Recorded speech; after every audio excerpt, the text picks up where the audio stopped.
Right సార్వత్రిక ఎన్నికల ఫలితాలు ప్రస్తుతానికి ఎన్డీఏ వైపు మొగ్గు చూపుతున్నాయి. నేషనల్ వైపు చూస్తే గనక బీజేపీకి చెందిన పలువురు ఆధిక్యంలో కొనసాగుతున్నారు. కొన్ని చోట్ల కాంగ్రెస్ కూడా ఢీ కొడుతోంది. ఇంకా మనకి ఫుల్ ఫ్లెజ్డ్ గా మెజారిటీ అయితే కనిపించట్లేదు. కానీ ఎక్కువ స్థానాల్లో అయితే బీజేపీ మనకి లీడ్ లో అయితే కొనసాగుతున్నటువంటి సిచ్యువేషన్. మేఘాలయ, త్రిపుర, మిజోరాం, మణిపూర్, నాగాలాండ్, అస్సాంలలో పరిస్థితికి సంబంధించి మా ప్రతినిధి ప్రశాంత్ సిద్ధంగా ఉన్నారు అప్డేట్స్ అందించడానికి. రైట్ ప్రశాంత్.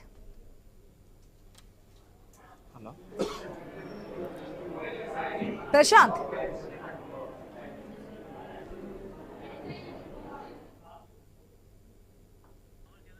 రైట్ మనం చూస్తున్నాం ఏదైనా కావచ్చు ఆ వేవ్ అనేది కనిపిస్తోంది. ఎన్డీఏ కూటమి, ఇండియా కూటమి మెజారిటీ స్థానాల్లో అనేక రాష్ట్రాల్లో కూడా ఎన్డీఏ కూటమి యొక్క మొగ్గు అంటే ఆ యొక్క ఫలితం మనకు కనిపిస్తోంది.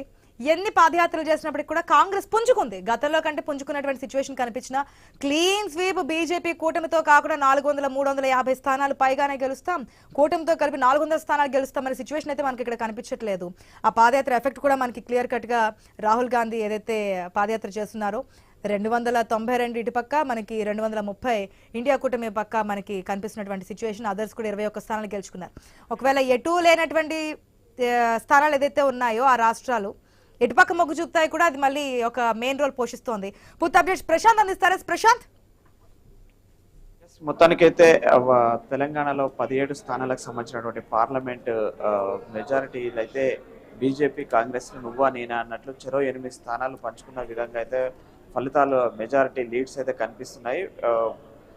బీజేపీకి సంబంధించి అయితే ఇటు దక్షిణ తెలంగాణలో లీడ్ వస్తే ఉత్తర తెలంగాణ మొత్తం కూడా కాంగ్రెస్ పార్టీకి లీడ్ వచ్చిన పరిస్థితి. ముఖ్యంగా అయితే ఉమ్మడి వరంగల్ జిల్లాకు సంబంధించి అయితే ఇటు వరంగల్, ఇటు మహబూబాద్ 2 పార్లమెంటు స్థానాల్లో కాంగ్రెస్ అభ్యర్థులు ఇక్కడ కడియం కావ్య, అక్కడ బలరాం నాయక్ ఇద్దరు కూడా ఆధిక్యంలో కొనసాగుతున్నారు. మరోవైపు దేశవ్యాప్తంగా కూడా చూసినట్లయితే ఈశాన్య భారతానికి సంబంధించినటువంటి మేఘాలయ కావచ్చు, సిక్కిం, అరుణాచల్ ప్రదేశ్, మిజోరాం, త్రిపుర రాష్ట్రాలలో ఎన్డీఏ కూటమి గతంలో ఉన్న సీట్లను దక్కించుకునే అవకాశం అయితే కనిపిస్తుంది. ప్రస్తుతం ఉన్నటువంటి లీడ్స్ అయితే గతంలో ఉన్నటువంటి స్థానాలను కాంగ్రెస్ పదిలంగా ఉంచుకుంటే ఇటు బీజేపీ కూడా పదిలంగా ఉంచుకున్న పరిస్థితి ఉంది. ఓవరాల్గా దేశంలో ఎన్డీఏ కూటమికి ఆశించిన ఫలితాల కంటే కూడా కొంత నిరాశజనకంగా కనిపిస్తున్న పరిస్థితి కనిపిస్తుంది.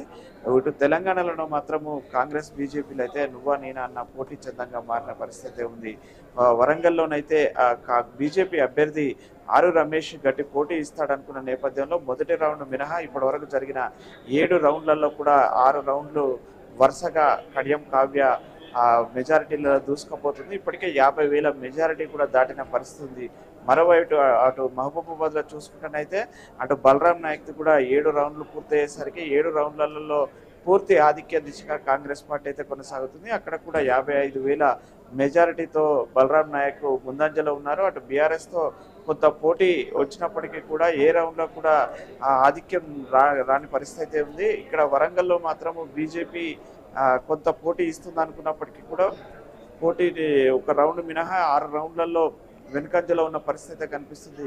మొత్తానికైతే ఇక్కడ ఉమ్మడి వరంగల్ జిల్లాలో ఉన్న 2 పార్లమెంటు స్థానాలలో కాంగ్రెస్ అభ్యర్థులే ఆధిక్యం దిశగా దూసుకుపోతున్న పరిస్థితి ఉంది. ఈ యొక్క తెలంగాణలో ట్రెండ్స్ చూసినట్లయితే ఇక్కడ ఇటు గతంలో కాంగ్రెస్కు ఏ 3 జిల్లాలు అయితే పట్టం కట్టాయో మరొకసారి ఆ 3 జిల్లాలే ఆ కాంగ్రెస్ పార్టీకి ఇటు ఖమ్మం, వరంగల్, నల్గొండ 3 జిల్లాలలో అయితే పూర్తి ఆధిక్యం అయితే కాంగ్రెస్ పార్టీకి ఇస్తున్నారు. మరోవైపు గతంలో బీజేపీకి ఉన్నటువంటి ఆదిలాబాద్, నిజామాబాద్, కరీంనగర్, ఆ మెదక్ స్థానాలలో బీజేపీకి ఆధిక్యం వస్తుంది. హైదరాబాద్లో కూడా పూర్తిగా బీజేపీకి ఆధిక్యం వస్తున్న పరిస్థితి మనం లీడ్స్ చూస్తున్న పరిస్థితి కనిపిస్తుంది.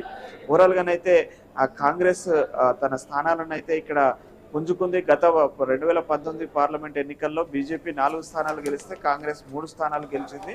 ఇప్పుడు 3 నుంచి 8 స్థానాలకు కాంగ్రెస్ చేరుకుంటే బీజేపీ కూడా 4 నుంచి 8 స్థానాలు చేరుకున్న పరిస్థితి. చెరో 8 స్థానాలతో తెలంగాణలో పోటాపోటీ ఫలితాలు వచ్చే అవకాశం అయితే ఉంది. అయితే మెదక్లో కొంత బీఆర్ఎస్ పోటీ ఇస్తున్నప్పటికీ కూడా అక్కడ కూడా బీజేపీ అభ్యర్థి రఘునందన్ రావే ఆధిక్యంలోకి ఉండడంతో అయితే బీజేపీకి మెరుగైన ఫలితాలే కనిపిస్తున్నాయి. తెలంగాణలో అయితే ఓవరాల్గా దేశం మొత్తం కూడా ఎన్డీఏకు అనుకున్న ఫలితాలు అయితే కనిపించడం లేదు. 300 పైచీలుక స్థానాలు దాటుతాయి అనుకున్నప్పటికీ కూడా కేవలం 280 నుంచి 90 స్థానాల్లో ఎన్డీఏ